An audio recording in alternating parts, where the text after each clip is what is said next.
Jeg vil i denne film give en kort introduktion til, hvordan man kan orientere sig på Kids Monitor forsiden, og hvordan man logger ind og registrerer sig. God fornøjelse.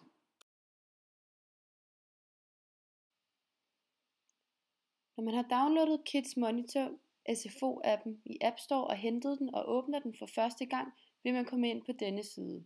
Her skal man registreres, og det vil kun være første gang, man skal logge ind. Man kan logge ind med enten en applikationsnøgle, som man har fået tilsendt, eller man kan logge ind med brugernavn og adgangskode. I feltet med brugernavn skriver man sit brugernavn, og nedenunder skriver man sin adgangskode.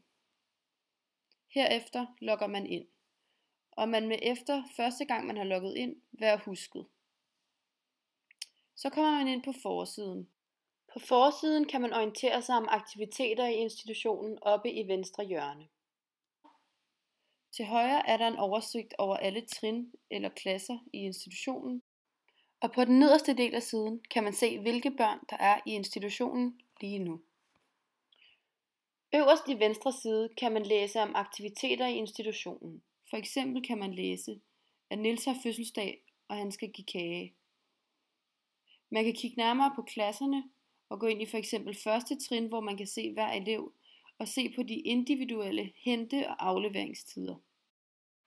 Man kan her også tjekke sit barn ind eller ud, melde dem syg eller fri. De små gule bobler er beskeder omkring barnet. Her står for eksempel, Niels har ondt i maven i dag. Beskederne kan forældrene læse på deres Kids Monitor mobilapplikation.